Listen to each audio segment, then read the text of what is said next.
Hey guys, welcome back to the conversion optimizations for hotels course. Today's session 4, so only the last two sessions, and we'll be understanding and trying to figure out what actually makes websites win. So, um, as I said, this is the last two sessions, and what I wanted to pick out in here is there are patterns between different websites that leaves clues on what you need to do in yours to actually win. So some of the top companies like Airbnb, Booking.com, and also tech giants have huge teams of data scientists, UX designers, product managers, engineers, all to optimize their website a little bit more, to make it convert a little bit more people and to get more signups or more bookings or whatever. So why not leverage all the work that they're doing and applying that to your business so you can make the most out of all their work without having to invest that much.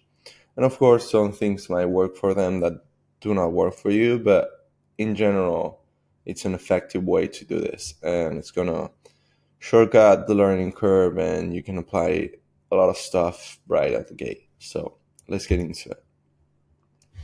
First of all, what is the secret sauce? So if you stay until the end of the video, I'll tell you all about the secret sauce. Nah, just kidding. But the truth is, as with everything, there's really no secret. It's just about working and sticking to the fundamentals until you get it right. There's a lot of trial and error in this domain in particular because you have to test experiments. Sometimes they go well, sometimes they go bad, and for sure the first one is gonna flop. Hopefully not, but it's been my experience at least. And if you keep learning from every experiment, then there will come a point where you can understand how this works and everything starts to click and you come up with new ideas and new experiments, and it's like until you get momentum it's going to be a little bit difficult. And but yeah, I feel like we cover most of the fundamentals. I'm just going to introduce you to some extra levers you can pull here today, and I also want you to take the perspective of being in your guest shoes, like if I'm looking for accommodation and the website does not load fast, okay, yeah, I'm gonna go look at the next tab I open. Or if I cannot find the room descriptions, maybe I'm going to booking.com or wherever. If your booking system looks dodgy, yeah, I'm not putting my credit card there. So getting that sense of the person who's buying your service actually. So first lever is all about copywriting. I think copywriting is an art in and of itself, and you can go into a big rabbit hole trying to learn everything there is. But here I'm presenting you some examples that I think are valuable and they're really well done and achieved. But I see it all the time. Like many hotels struggle with bland, ineffective copy. The properties look great and probably are great, but they fail to capture the essence and that that thing that they have for their guests. So here are some examples I really love about different companies. So, for example, I'm gonna start with the one I like the best, which is the Wall Street Journal, and it basically says "Money talks, we translate," and all of this ties back with the know your audience session because they know who they're talking to. So the Wall Street Journal basically aimed to stockbrokers at the time and all the people that walk in Wall Street. And this ad in particular is saying, okay, we are giving you what money says, and if you don't read us, you don't know what money says, or it's overwhelming. So this is a perfect encapsulation of the value Wall Street Journal used to give to people. Um, Another one I love, which is the Crash Pad Net Hotels, which is just shows that sophistication, that the value that net is bringing to the table, and they also like tell you, okay, it's ideal for short stays. If you book directly, you can also have the club gym and spa, which is something we're going to talk about later. But they're making you like, it's difficult to say no to that if it's within your budget and you're considering it. Okay, I have a club gym and I have a spa. It's beautiful. The room is amazing. So why wouldn't I? You know, then Belmont hotels have, I think, incredible branding. Um, in general, when you get to the website, you feel like an explorer, an upscale explorer. You have the map with the little compass. Then you have this tab with the experiences where you can choose. It's like choose your own story thing, and you can search and filter different experiences.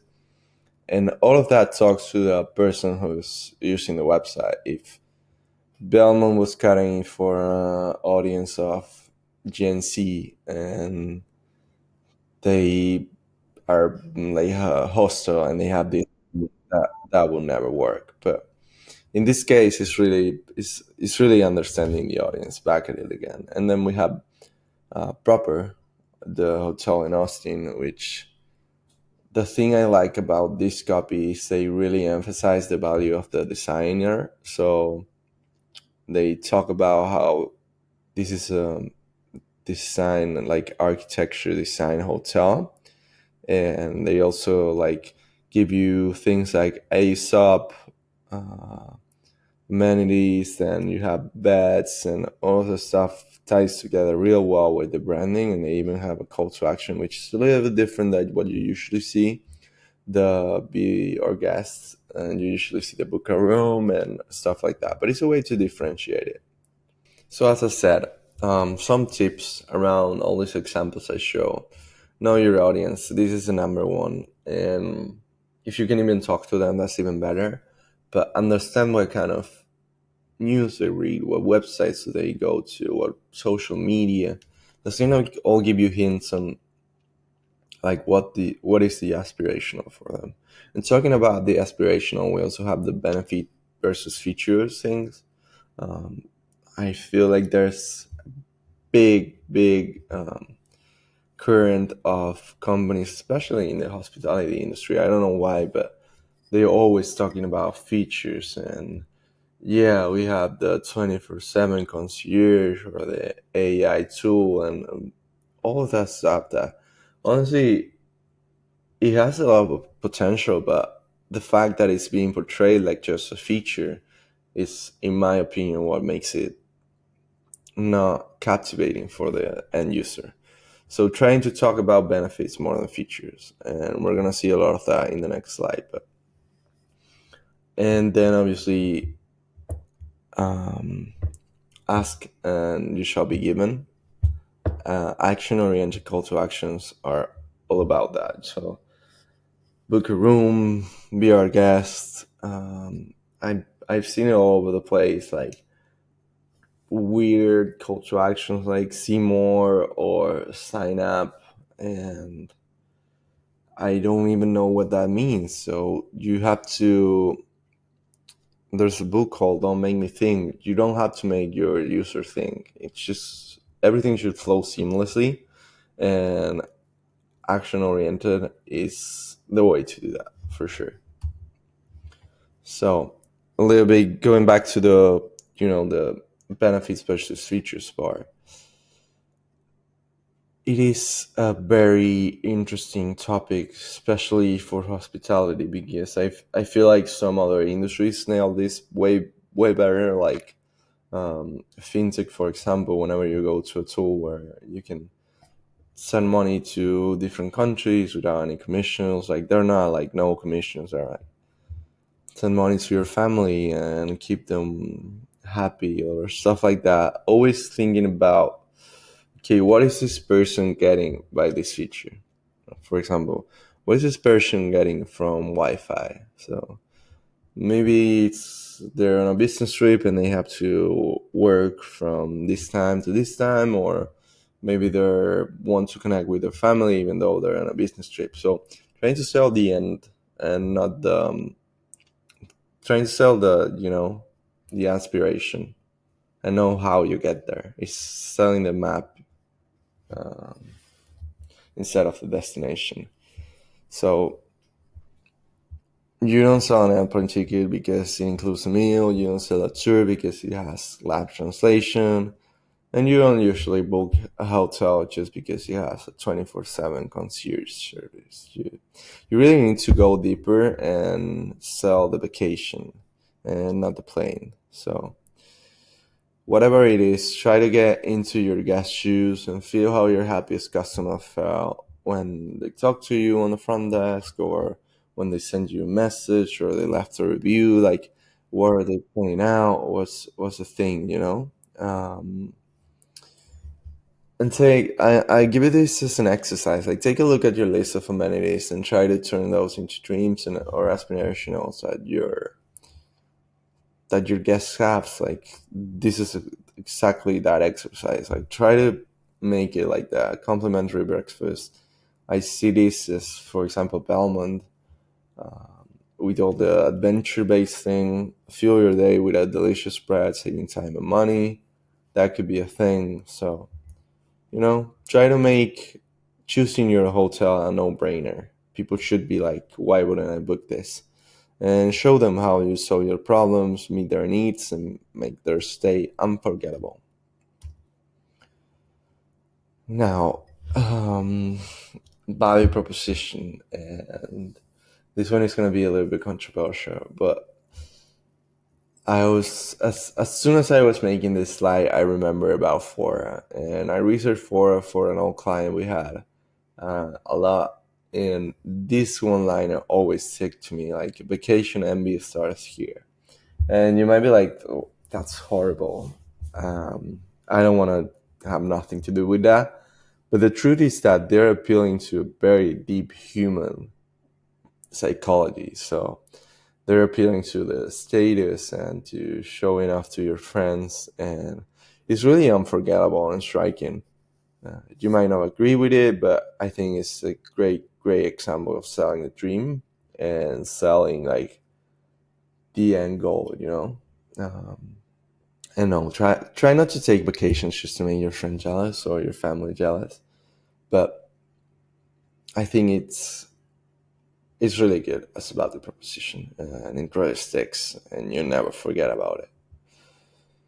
So yeah, that's a little bit about copywriting and the power of words. And now, offers. Let's talk a little bit about offers. You have three different options when you're talking about how to package your stuff. So you can do it with time limited deals, exclusive benefits if you book directly, or packages. I think time limited deals are a good tool to use from time to time. Be careful, don't use it all the time, because it can definitely erode your trust and credibility. That's the reason why Amazon has only one Prime Day in the year and no 50 of them. Uh, but they can be very effective if you use them properly, if you know your seasonality and know where to deploy them. They can be really effective at converting that hesitant person into, okay, let's book this place. So it's a great tool to have in your arsenal, and you should consider and find the best times of the year to do it. And even make it a thing like Prime Day. If you have a big hotel, you can definitely make it a thing. Um, so yeah. Then the other one, all of this course is based around the premise of making people book directly on your website. So there needs to be an incentive for that. If someone's getting out or finding you on Booking, and then they go to your website and they don't see any benefit on Booking directly to you, it's gonna be less appealing that if there's like a 10% direct discount, or if you get loyalty points for the next time, or if you get a free night every 7 nights, or free massage. So this should be a no-brainer for the person. It should be so good that they feel stupid saying no. And I think this is a place to do it. And just in general, I think the market is going to tend to this because you also get the benefit of not paying the commission that OTAs generate for you. So you can allow a little bit more spend for that, and it's gonna pull your customer acquisition costs a little bit higher, but it's definitely worth it. And last but not least, you have what, like experience packages. So you're not only selling the room, you're also selling something else. So Ned, for example, selling you the club, gym, and spa. Or if you're more of a nomad hotel, you can sell like the all the spaces that are in your hotel that are really good for co-working, for doing some networking and talking, even selling, including some kind of tour, uh, a meal, something like that. Always bundling thing is good to get people to hit that book button.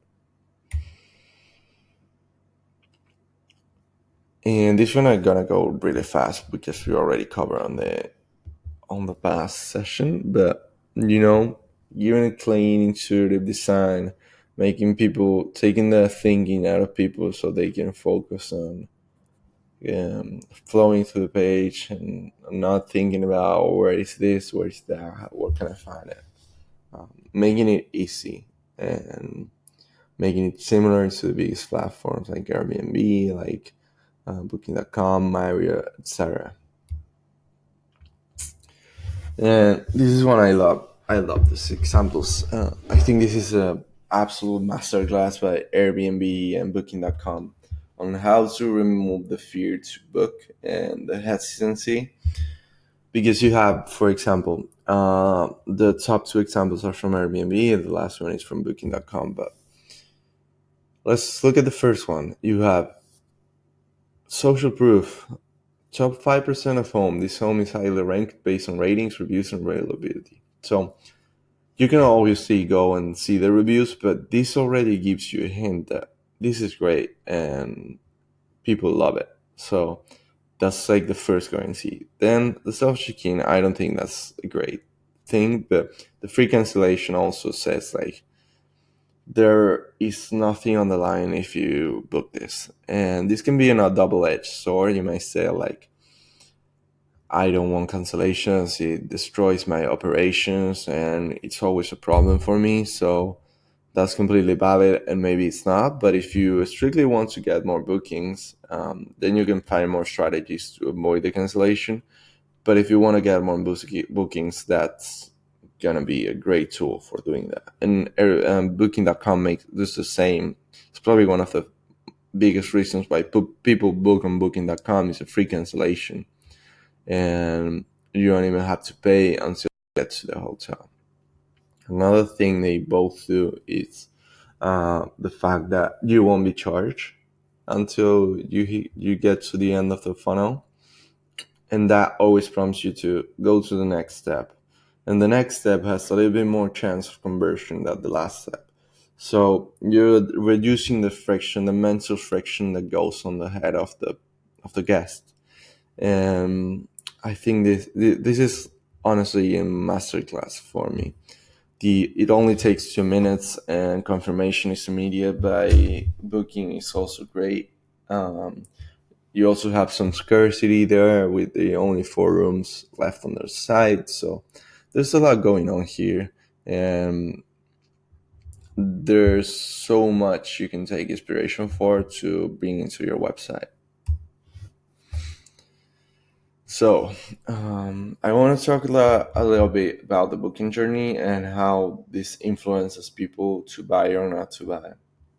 There's this marketing notion about the funnel, and there's different interpretations of it. Like there's ones that have 5 stages, there are other ones that have 3 stages. I'm gonna stick to the 3 stages one just to make it simple. But we can say that someone, when it gets to your website, is either on the awareness stage, so getting to know your tool and your hotel. Then you have the consideration when they're actually thinking about booking it, and then there's the action, like they actually book the place. So The person in the awareness stage might just be checking out your website or different properties after they saw you on Instagram, or a friend recommended to them, or a blog post mentioned you. So it's a very high level. They might not even have dates to travel. Then the person in the consideration probably is more advanced in the trip planning thing, and they are looking for down to earth information like dates, prices, descriptions, and basically get a sense of your property and understand if it's a good fit for them.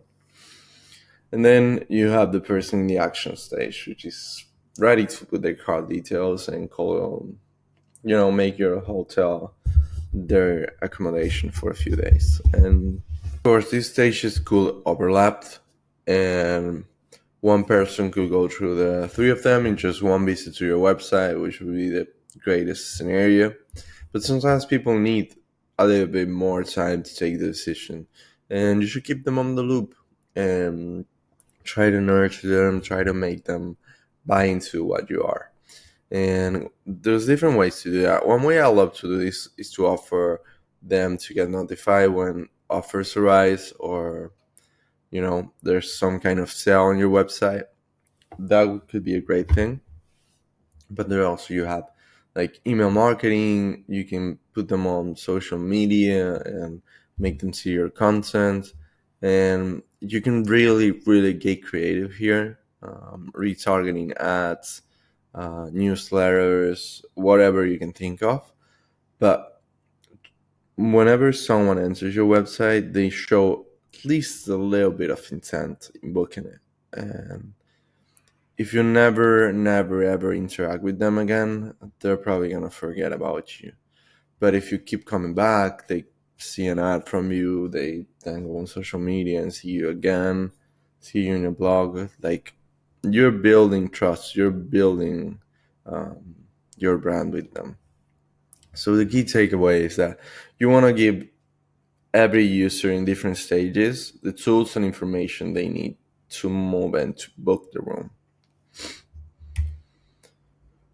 Then, of course, everyone knows getting a new client is more expensive than making your current clients come back.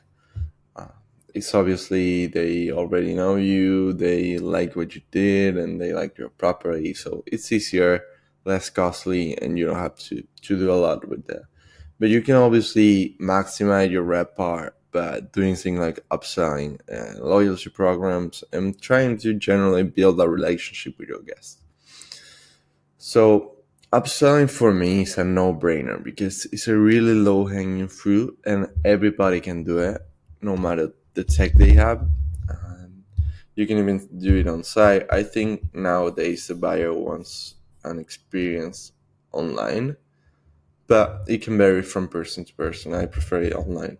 But if you have a spa, massages, gym club, different amenities that you offer apart from the room, upselling it is like the best thing you can do. And you can do dinners, you can do early check-in, late checkout. And also, this is a place you can get creative.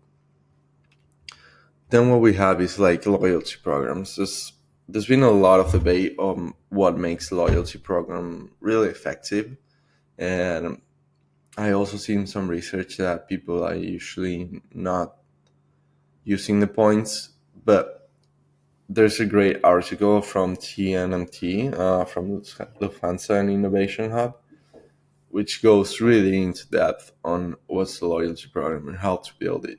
And there are some companies that are actually getting super creative with it, like giving you actual cashback from your bookings and different incentives that are great for people, and it wants them want to come back. And last but not least is whenever someone books in your hotel, you already pay for the cost to acquire that person. So trying to build a relationship with them is gonna make them want to come back. So I was in Bozeman a few weeks ago, and I've never seen it, but when I got to my hotel room, there was a note about the housekeeper. And she was saying, I hope everything is great, and a picture of her and a little, handwritten note, which was super cute. And I was like, oh, this is nice, at least they took some time to write on a paper, and it really doesn't take that much time. And if I go back to Bozeman, I'm gonna book the same hotel, probably because of that. The hotel was great, but that's the differentiating factor. And even like a free upgrade, if your hotel is not really occupied, can make a difference. And that's just building the relationship, building with the person. Again, already talked about this, but mobile, it's so important, and it's getting, I still see websites where their mobile is unusable. And there's so many statistics about this. I cited like seven here, but six actually. I cited six here, but at the very least, 50% of people book on mobile. So by not having your website optimized for mobile, you're probably losing a lot of money and leaving a lot of money on the table. So that's it for today. Next lesson is gonna be the last one. Then the sixth lesson is all yours. Just gonna give you a playbook so you can go ahead and do that. But I hope this was super educational. I hope you learned something, and thank you very, very much if you saw it till the end. I truly appreciate it, and I hope it was very valuable for you. If you need any help, like doing this process, or you want me to do an audit of your website, just send me an email, send me a DM on LinkedIn, and make sure to visit us at Zerf.tech. We're trying to make hotels leverage technology to build a better business. And yeah, thank you so much.